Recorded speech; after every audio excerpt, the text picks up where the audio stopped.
Check the mic and make sure it sound right, boys. What's up, guys? Welcome to the third episode of building on the Innsbruck map in Cities Skylines, and today I am planning a huge expansion. I want to reach the 8500 population mark to get able to zone high density residential, industrial and commercial levels. And I'm gonna use a special tool. It's not so special, but I don't see it to be used quite often in Cities Skylines. It's basically a tool that you can find in the statistics section of your game, and what you want to look for is the unemployment rate. And what you want to do is basically have your unemployment rate between 3 and 4% all the time. So it's pretty simple. If it goes below 4%, 3 or 4%, then you want to go ahead and zone residential areas, and if it goes above 4%, like 5, 6 or even more, then you want to go ahead and zone either industrial or commercial areas, basically provide jobs to people. And we start between 3 and 4%, but then it goes up. So that's what I'm going to play with in this game, and I find it is much more useful than to only see the RCI demand, because sometimes you see there's a huge demand for commercial or industrial zoning, but the actual unemployment rate is very low. So what you need in those situations is basically more residents. So at the beginning of the video, the unemployment rate was around 4%, so I went ahead and made that road layout for this for the new nice residential area. But then I checked again and it went up to 6%, so that's why I changed the plans and I went ahead and zoned commercial first, and then if you can see, the industrial demand is really high and the unemployment rate is still at 6%, so I go ahead and zone some industrial and some commercial, and then I can start basically zoning more residential areas and starting to invite more people to our city. Why the 8500 mark? Because that's when you are going to be able to zone high density residential and commercial and industrial and the office building. And I pretty much like to get to that point. If you play or you follow me playing, you can see that I don't need a loan, I don't go bankrupt, so I'm taking care of the financials, if you can say that. But I want to get to that point, because that's when you can invite more and more people by zoning the high density residential and commercial and industrial areas. That's when you will be able to zone the office areas. So it's pretty much then when you can start to really enjoy the game, really start making more money or enough money in order to expand. So I would say you just have to get to that point when you can start zoning the high density zones, and then the game becomes more exciting. And of course you need to check the electricity, water, etc. I go ahead and place some wind turbines here, which is not a very good idea because we don't have enough electricity, so I need to place down a coal power plant in a couple of minutes. Right now you can see it, and we're gonna replace that industrial zone from basically in the middle of the city later. And now just enjoy me building on this very nice map of Innsbruck in Cities Skylines, and we're gonna come back with some more ideas soon.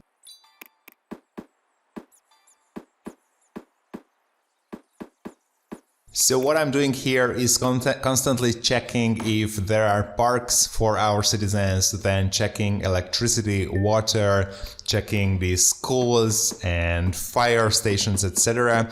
Basically, I try to zone as much as I can, and I try to provide as many amenities for them as it's needed. So they won't be the happiest citizens, but they will have enough amenities in order to move in more quickly.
placing down the first childcare center and the first elder care center in our city, and we are pretty much there in the next level. We just need a couple of more residents. And it's a busy town. The first time in the history of the Busy Orange channel, we are a busy town. But we actually don't stop here. We're gonna go ahead and continue our expansion until we reach the 8,500 population mark, and we'll be able to zone high-density industrial, residential and commercial areas. I'm continuing the same type of expansion using the new roads, the roads with the tree lines, and basically I'm going to do a new residential area here. Maybe we are going to rezone this after we are able to use the high-density residential zoning. I'm using the nice tree-lined roads. Also here I love these, and I know the residents love these too, because they are much more happy when you upgrade to a tree-lined road. And I'm kinda planning for the future as the city layout. We're gonna wanna expand to the other side of the river.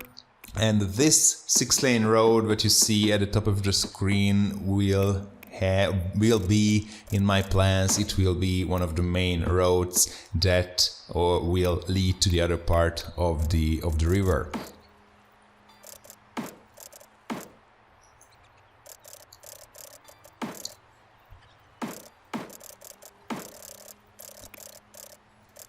Just the same type of curved roads, and then we're gonna go ahead and zone this part as residential too, because we really want people to move in. And I regularly check, and maybe you don't see in the speed up recording, but the unemployment rate is basically 3% all the time. So even if I would to go and zone some commercial or industrial, it really wouldn't do any good, because people want to move in.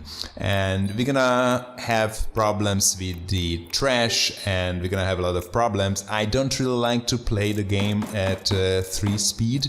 As you can see, I speed it up so we can finish this episode faster, but then you're gonna have a lot of problems, because citizens are moving in, and they are demanding more amenities, and then you can kind of serve them. So I like to play at speed 1 or 2. If you play at speed 3, it's easy to miss the need for electricity or water. Then if you don't catch a problem, then people start moving out or they start dying. But it's basically the same type of expansion throughout all this episode. Just zone whatever they want, checking the unemployment rate. If it's 4 or 3%, then residential zoning. If it's above 4%, then industrial or commercial, and basically expanding in the map.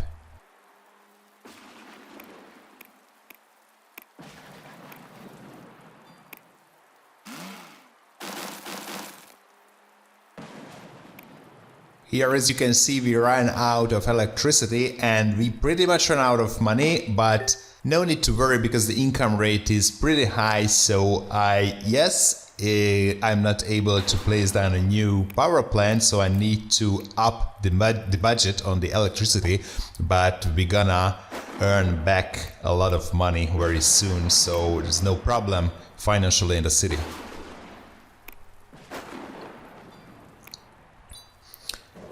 Then we have some garbage issues. That's what I was talking about.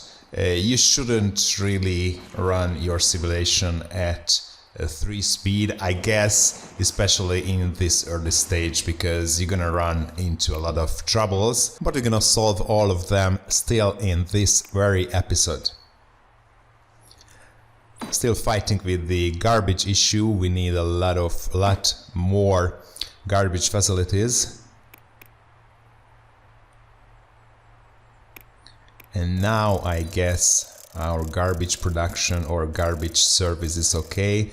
So I'm gonna go ahead and place some more or build some more residential zoning over here. The main goal of this episode is to reach the 8500 population mark, so that's what we're gonna do, and I hope you enjoy the simulation and the building in the meantime.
If we're not gonna expand into this new area in this episode, I just wanna plan ahead, and I want this avenue, what we have from the highway entrance, to go with a slight curve in the left hand side of the screen, and I plan a roundabout here, but as you're gonna see, it's quite well, it's not going too well.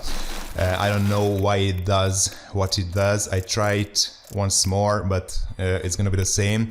It's a trick to put a small road, like a dirt road, in the middle of your roundabout, so that it's gonna preserve its shape, but this time it's just not working, so I don't really worry about that.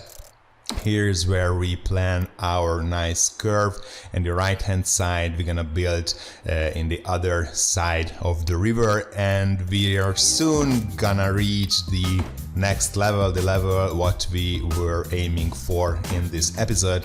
And yes, there it is. I just clicked something accidentally, and we're gonna be able to zone high density zonings next time and offices. So I hope you enjoyed this video. Hit the like button, make sure to subscribe, and see you in the next one.